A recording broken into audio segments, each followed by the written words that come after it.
दोस्तों इस वक्त गज़ा के अंदर जो पूरी वॉर चल रही है उसमें इज़राइल का सबसे मेन मुखालिफ है हमास। लेकिन हमास के अलावा अगर दूसरा कोई सबसे बड़ा मुखालिफ सामने निकल कर आया है तो वो हैं यमन के हूतीज़।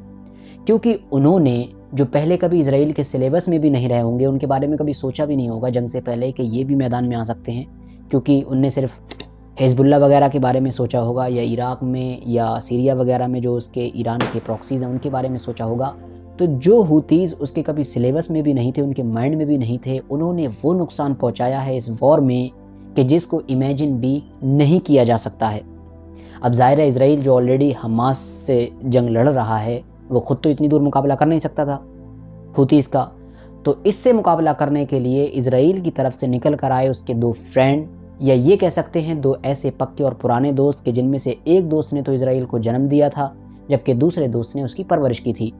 मेरा मतलब अमेरिका और यूनाइटेड किंगडम। दोनों ही दोस्तों ने मिलकर जो है इज़राइल के हूतीज़ को काउंटर करने की कोशिश की, हूतीज़ से निपटने की कोशिश की, उसको दबाने की कोशिश की, लेकिन वो नाकामयाब हुए। आज इतने दिन गुजर चुके हैं, उसके बावजूद भी हज़ार धमकियों के बाद, बेशुमार अटैक के बाद ये लोग हूतीज़ को नहीं रोक सके हैं। अभी एक दो दिन पहले भी उन्होंने इतना बड़ा अटैक किया है जितना पहले कभी नहीं किया था। वो ड्रोन्स को डुबा दे रहे हैं, वो अमेरिका के हथियार जो पानी के अंदर है उनको निकाल कर ले आ रहे हैं, पूरे के पूरे यूनाइटेड किंगडम के जहाज़ को ही डुबा दे रहे हैं। तो ये सब कुछ कर रहे हैं वो खुले तौर पर यमन के हूतीज़। आपके नॉलेज के लिए यहाँ पर यह भी बताता चलूँ कि यूएसए और यूके ये दोनों न्यूक्लियर पावर हैं, यानी जिनके पास परमाणु हथियार हैं। इन दो के अलावा भी अगर बात की जाए तो दुनिया में लगभग 8-9 देश और ऐसे हैं जिनके पास ये पावर है, जैसा कि हमारा इंडिया भी है, पड़ोसी देश पाकिस्तान भी है, नॉर्थ कोरिया है, इसके अलावा चाइना है, रशिया है, इज़राइल के बारे में भी माना जाता है। इधर आ जाइए तो फ्रांस और यूके का नाम मैंने पहले ही बता दिया। तो ये सारे न्यूक्लियर देश हैं जिनके पास परमाणु हथियार हैं, जो दुनिया का सबसे ख़तरनाक हथियार माना जाता है।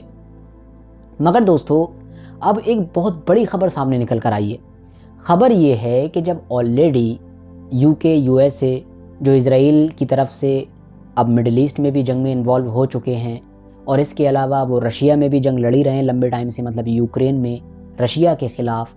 तो ऐसे वक्त पर 30 जनवरी के दिन यूके ने अपना न्यूक्लियर टेस्ट करने का फ़ैसला किया था। उसने अपनी एक पूरी मिसाइल उड़ाई होगी टारगेट पर मारने के लिए, ताकि पूरा टेस्ट करके हम दिखाएं कि हम भाई न्यूक्लियर पावर हैं। मेन मकसद क्या था? हूतीज़ को धमकाना कि भाई देख लो अगर तुम भूल गए हो हमारे पास क्या चीज़ मौजूद है, या रशिया को धमकाना कि हम देखो अभी भी कैपेबल हैं, ये सब कर सकते हैं, मॉस्को तक अटैक कर सकते हैं।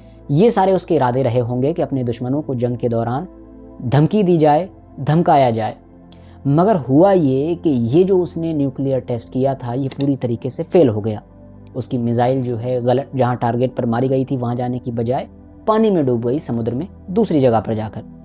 पहले तो ये खबर दबा दी गई, मगर धीरे धीरे अब मीडिया आउटलेट्स के ज़रिए से ये खबर बाहर आ रही है और अब इसके बारे में चर्चाएँ की जा रही हैं। और अब यूके के ऊपर ये सवाल उठ रहे हैं कि क्या ये वाकई न्यूक्लियर ताकत है भी, या सिर्फ बस कागजी तौर पर ही इसको शेर बना कर रखा गया है। और ये सवाल इसलिए उठ रहे हैं क्योंकि ये कोई पहला मौका नहीं है जब उसका ये न्यूक्लियर टेस्ट फेल हुआ हो। इससे पहले उसने 2016 में भी किया था, वो भी फेल हो गया था। यानी लगातार दो इतने लंबे पीरियड के मतलब फासले के साथ किए गए, दोनों फेल हो गए। तो अब पिछले 10-12 साल में कोई न्यूक्लियर कैपेबिलिटीज़ उसने अपनी दिखाई नहीं है कि वो कैपेबल है भी या नहीं है। और फिर जब आप ऐसी कंडीशन में आ जाते हैं तो आप तो और भी ज़्यादा ख़तरनाक हो जाते हैं। यानी जिन देशों के पास नहीं है तो नहीं है, लेकिन आपके पास है और आप इस तरह की हरकतें कर रहे हैं, मतलब इस चीज़ को दिखा रहे हैं दुनिया को कि हम कैपेबल भी नहीं हैं उसको संभालने के लिए।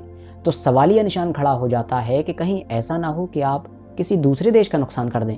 क्योंकि पता चला आपको कभी ज़रूरत पड़ गई कि भाई हमें रशिया पर अटैक करना है, तो आपने मिसाइल छोड़ी मॉस्को के लिए और वो पहुंच गई जर्मनी के किसी शहर में, फ्रांस के किसी शहर में, या फिर अफ्रीका में एंटर हो गई, तो फिर क्या होगा? इस तो दुनिया में तबाही लाएगी ना ये चीज़। आप मार कहीं रहे, वो जा कहीं रहा है, तो ये और भी ख़तरनाक आपको बना देता है। यूके की बात करने के बाद अब ज़रा थोड़ा सा और समुद्र पार कर लेते हैं और पहुँच जाते हैं साउथ अमेरिका की तरफ। आपको पता होगा कि इस वक्त ब्राज़ील और इज़राइल का मामला गरमाया हुआ चल रहा है।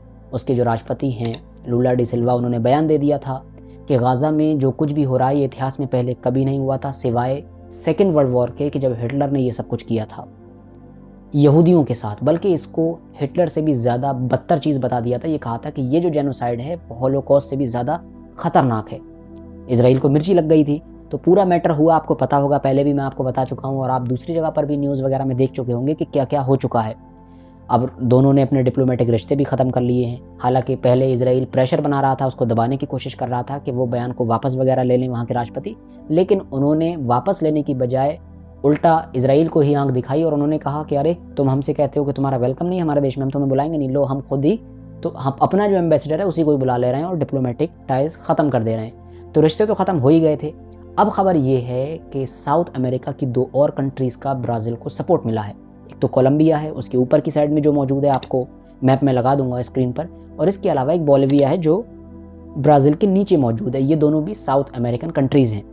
नोटिस करने वाली बात ये है कि ये सपोर्ट कहाँ से मिल रहा है, किसी मिडिल ईस्ट कंट्री से, अफ्रीकन कंट्री से, एशियन कंट्री से नहीं, साउथ अमेरिकन कंट्रीज से, बिल्कुल अमेरिका के पड़ोस से। ये फिर पूरा वही साउथ अमेरिका है जिसको अमेरिका हमेशा अपनी जेब में रखने की कोशिश करता है। और इस तरह से दोनों कंट्रीज़ का सपोर्ट आना साफ तौर पर यह दिखा रहा है कि अमेरिका का वो साम्राज्य, अमेरिका का वो एम्पायर कि जिसको वो पिछली 1 सदी से चलाता आ रहा था, पूरी दुनिया पर राज करता आ रहा था, वो पूरी तरीके से डोल रहा है। ये बात पहले ही एक्सपर्ट कहते रहते हैं कि अब दौर जा रहा है, दौर जा रहा है, और उसका एक और सबूत देखने को मिल चुका है। वैसे आपकी नॉलेज के लिए बता दूं कि ब्राज़ील और इजराइल का ये जो मामला चल रहा है, जो गर्मजोशी चल रही है दोनों के बीच, इसको एक चीज़ और भी ज़्यादा खास बना देती है। और वो चीज़ क्या है? वो ये कि इस बार G20 की जो मेज़बानी है वो दरअसल ब्राज़ील के ही पास है। आपको याद होगा पिछली मेज़बानी इंडिया के पास थी, किस तरह से बड़ा जश्न हुआ था, दुनिया के लगभग सारे मशहूर और ताकतवर देशों के लीडर्स हमारे यहाँ पर आए थे। तो इस बार ये सब कुछ ब्राज़ील में होने जा रहा है। और अगर इजराइल और ब्राज़ील के रिश्ते इसी तरह से रहे और दोनों में इस तरीके से तीखी बयानबाजी होती रही, तो इसका असर बहुत ख़तरनाक दिखेगा इजराइल के ऊपर, उसकी जो ग्लोबली इमेज है उसके ऊपर।